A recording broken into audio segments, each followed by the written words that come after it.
Yo les amis, c'est Lucky, j'espère que vous allez bien. Aujourd'hui on se retrouve sur une vidéo, alors comme vous pouvez le voir on est en extérieur et on va parler d'un objectif que je me suis acheté il n'y a pas longtemps sur le Sony A7 III et c'est le 50 mm f1.4 de chez Zeiss, un objectif relativement coûteux, hein, on ne va pas se le cacher, il est relativement cher.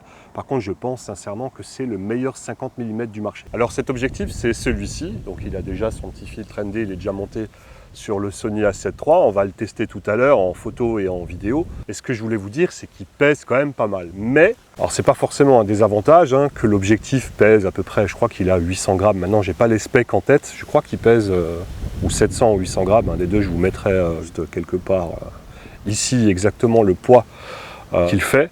Le prix, les liens, d'ailleurs, vous retrouvez de toute façon le lien dans la description du produit. Il n'y a pas de sponsorisation. Hein. Malheureusement, j'aurais bien voulu ne pas payer cet objectif, mais je l'ai quand même payé. Tu vois, ça fait un petit peu mal. L'avantage aussi sur cet objectif, c'est qu'on va pouvoir avoir une ouverture manuelle. Donc on a une bague qu'on peut soit avoir par cran, donc on peut rester par exemple à f2.8, et du coup avoir un plan séquence juste avec cette même ouverture, ou alors on a un petit bouton sur le côté, on le met sur off et du coup si vous avez une bague que vous mettez sur un rig par exemple ou sur un montage sur trépied et vous avez justement l'espèce de follow focus mais pour l'ouverture, du coup on va pouvoir régler l'ouverture et la mise au point avec des bagues. Et d'ailleurs en parlant de la bague de mise au point, elle est vraiment mais vraiment super fluide, agréable, ni trop dure, ni trop légère, elle est vraiment agréable. Alors quand on le regarde comme ça, on a l'impression qu'il est vraiment énorme, mais finalement on a quand même un 72 mm en taille de filtre, c'est plutôt correct. Au niveau de l'autofocus, alors on l'entend, alors voilà, ça va pas te casser les oreilles, mais ça peut quand même te niquer un plan, dans le sens où si tu n'as pas un micro déporté ou si tu as un micro canon, bon là on ne l'entendra pas de toute façon avec ce genre de config. Quand tu as un micro extérieur, mais par contre si tu as un micro au-dessus de ta caméra, forcément tu vas l'entendre. Alors quand tu as une configuration comme celle-ci au niveau de l'autofocus, tu risques de l'entendre en fait, hein.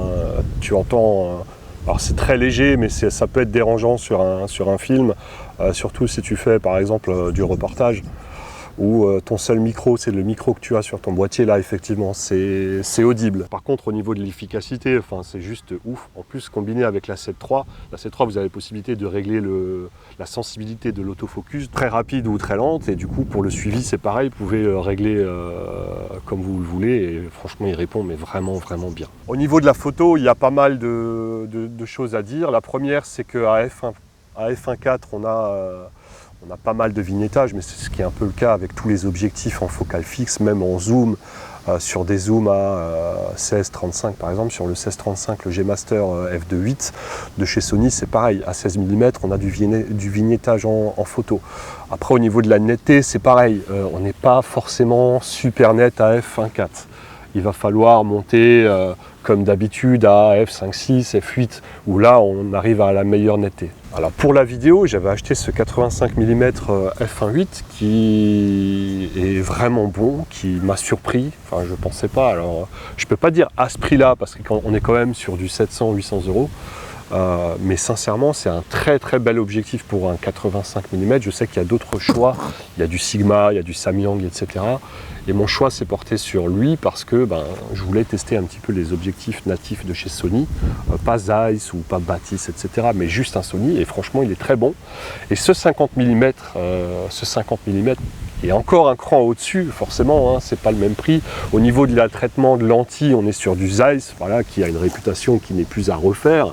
Et forcément, au niveau de la qualité de la vidéo, enfin moi je le sens vraiment énormément. On a des détails assez fous, on a des couleurs où on peut les pousser, il suffit que tu as un profil un peu log, un peu plat.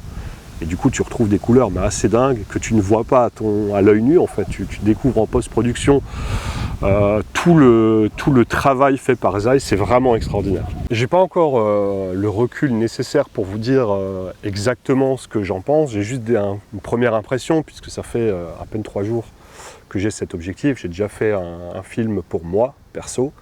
J'ai pas encore travaillé professionnellement avec cet objectif. Donc du coup, pour vous parler encore du point de vue personnel au niveau de mon parc d'objectifs, donc j'avais le 24 ou le 28-70, je sais plus, non, je crois que c'est 24-70, c'est l'objectif de kit que tout le monde a que tout le monde non, mais que Sony propose dans son kit de base, celui qui ouvre à 3.5, 5.6. Et bon, du coup, celui-là peut faire l'affaire, mais voilà, je pense pas que tu peux partir en prestation mariage ou professionnel avec un objectif comme ça. Je pense qu'il est plus destiné à du personnel, tu vois, tu pars en voyage, il est léger, il prend pas beaucoup de place, donc du coup tu prends un objectif comme celui-là. Mais du coup moi l'objectif premier, en parlant d'objectif, c'est d'avoir 3 objectifs, donc le 85 mm que je vous ai montré avant, le 50 mm qui ouvre à 1.4, qui me permettra aussi de faire des prestations de nuit. Et pour le moment, j'ai le Sigma 1835 que j'avais sur mon GH5. Et donc j'ai acheté une bague, la bague Sigma MC, je crois que c'est MC11 la référence, un truc comme ça. Donc voilà, l'objectif c'était d'avoir 3 focales, on va dire, 3 plages focales, donc un grand angle, un 50 mm à 85. Le téléobjectif, j'en ai pas besoin, je pense, du point de vue professionnel. Ça peut venir, mais pour l'instant, c'est pas du tout nécessaire que je m'achète un téléobjectif.